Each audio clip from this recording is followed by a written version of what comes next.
Welcome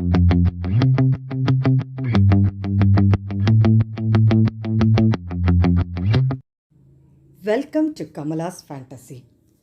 இன்றைக்கி நம்ம பார்க்க போகிற பதிவு என்னன்னு நீங்கள் பார்த்தீங்கன்னா, சனி மகா பிரதோஷம். சனிக்கிழமை அன்னைக்கு வர பிரதோஷத்தில் சிவனுடைய அபிஷேகத்திற்கு இந்த பொருளை வாங்கி கொடுத்தால் நமக்கு குழந்தை வரம், வேலை வாய்ப்பு, சகல ஐஸ்வர்யம், நல்ல ஆரோக்கியம் கிடைக்கும் அப்படின்னு நீங்கள் தலைப்பில் பார்த்துருப்பீங்க. சனி மகா பிரதோஷத்தின் சிறப்புகள் என்ன, பலன்கள் என்ன, அந்த அன்னைக்கு நம்ம செய்கிற பூஜை, புனஸ்காரம், அபிஷேகத்தால் நமக்கு என்னென்ன பலன்கள் போன்ற அனைத்து தகவலும் இந்த பதிவில் தெளிவாக இருக்குங்க. ஸோ வீடியோவை ஸ்கிப் பண்ணாமல் முழுசாக பாருங்கள். இந்த வீடியோவை சப்ஸ்கிரைப் பண்ணாமல் பார்க்குறவங்க சப்ஸ்கிரைப் பண்ணி வச்சுக்கோங்க. பக்கத்தில் வர பெல் ஐக்கானை கிளிக் பண்ணுங்கள். அப்போ தான் நான் போடுற ஆன்மீக பதிவு உடனுக்குடன் உங்களுக்கு நோட்டிஃபிகேஷனாக வரும். சிவனுக்கு முக்கிய விரதங்களுள் முக்கியமான விரதம் எந்த விரதம்னு நீங்கள் பார்த்தீங்கன்னா பிரதோஷ விரதம் தாங்க. பிரதோஷ வேளையில் சிவனை போய் தரிசிக்கிறது, சிவனுடைய அபிஷேகத்தை நம்ம கண்களால் பார்த்தாலே நமக்கு கோடி புண்ணியம் சேரும். ஒரு சனி பிரதோஷம் அன்று நீங்கள் சிவாலயம் சென்று சிவனை தரிசித்தால் 5 வருடங்கள் தினமும் சென்று வந்த புண்ணியம் கண்டிப்பாக நமக்கு கிடைக்குங்க.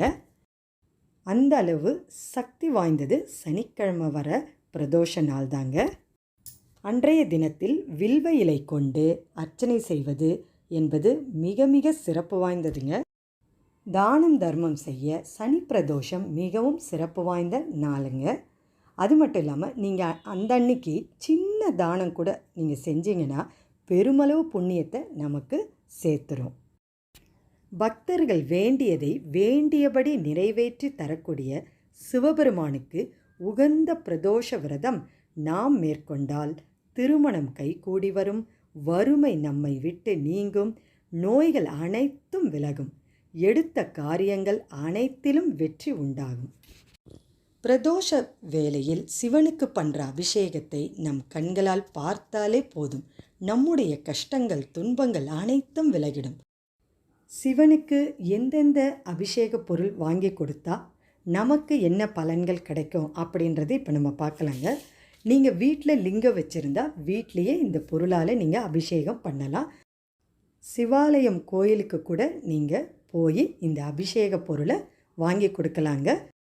நீங்கள் வீட்டில் லிங்கத்துக்கு அபிஷேகம் செய்கிறீங்க அப்படின்னா பிரதோஷ நேரம், அதாவது மாலை 4:30லேருந்து 6 மணிக்குள்ளே இந்த பொருளால் நீங்கள் லிங்கத்துக்கு அபிஷேகம் செஞ்சு பூஜையை செஞ்சீங்கன்னா ரொம்ப ரொம்ப சிறப்புங்க. அப்படி இல்லைன்னா கோயிலில் அதே 4:30லேருந்து 6 மணிங்க சிவன் ஆலயத்திற்கு போய் நீங்கள் இந்த அபிஷேக பொருளை பிரதோஷ வேலையில் கொடுத்து நீங்கள் அதை கண் குளிர சிவனை தரிசனம் பண்ணால் கோடி புண்ணியம் உங்களுக்கு சேருங்க. இப்போ எந்தெந்த பொருளால் நமக்கு என்னென்ன பலன்கள் கிடைக்கும் அப்படின்றத இப்போ நம்ம வரிசையாக பார்க்கலாங்க. சிவபெருமானுக்கு தயிரால் அபிஷேகம் செஞ்சோன்னா குழந்தை வரம் நமக்கு கிட்டுங்க. சந்தனத்தால் நீங்கள் அபிஷேகம் செஞ்சீங்கன்னா அதிர்ஷ்டமும் ஆரோக்கியமும் பெருகும். நமக்கு கடன் தொல்லைகள் தீரணும் அப்படின்னு நினச்சோன்னா அரிசி மாவை நம்ம வாங்கி கொடுக்கலாங்க அபிஷேகத்திற்கு. வேலை வாய்ப்பு அமைய சிவனுக்கு விபூதி அபிஷேகம் செய்யணுங்க. சர்க்கரை அபிஷேகம் கண்ணுக்கு தெரியாத எதிரிகளை அழிச்சிருங்க. குடும்ப நலன் காக்க சிவனுக்கு இளநீரால் அபிஷேகம் செய்யணுங்க. மரண பயம் நம்மை விட்டு நீங்கள் எலுமிச்சை சாற்றால் அபிஷேகம் செய்யலாம். ஆரோக்கியத்தை காக்க பாலால் நம்ம அபிஷேகம் செய்யலாங்க. சகல ஐஸ்வர்யமும் நமக்கு கிட்ட பஞ்சாமிர்த அபிஷேகம் ரொம்ப சிறப்பானதுங்க. வாழ்வில் முக்தி கிட்ட நெய் அபிஷேகம், அதுவும் பசும் நெய், அதால் நீங்கள் அபிஷேகம் செஞ்சீங்கன்னா வாழ்க்கையில் கண்டிப்பாக நமக்கு முக்தி கிடைக்குங்க.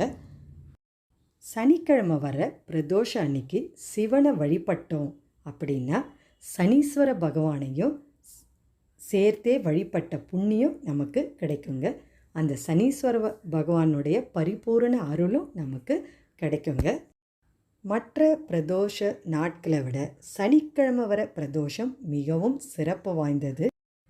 உங்களுக்கு இந்த அபிஷேக பொருளை அந்த அன்னைக்கு வாங்கி கொடுக்க முடியலன்னா பரவாயில்லைங்க. சிவன் ஆலயத்திற்கு சென்று பிரதோஷ வேளையில் சிவனுக்கு பண்ணுற அபிஷேகத்தை கண்களால் பார்த்தாலே கோடி புண்ணியம், நன்மைகள், பலன்கள் எல்லாமே வந்து கிட்டுங்க. இந்த பதிவு உங்களுக்கு ரொம்பவே பிடிச்சிருந்தா லைக் பண்ணுங்கள். உங்கள் உற்றார் உறவினருக்கு ஷேர் பண்ணிவிடுங்க. அடுத்த ஒரு நல்ல ஆன்மீக பதிவோடு உங்களை சந்திக்க வரேன்.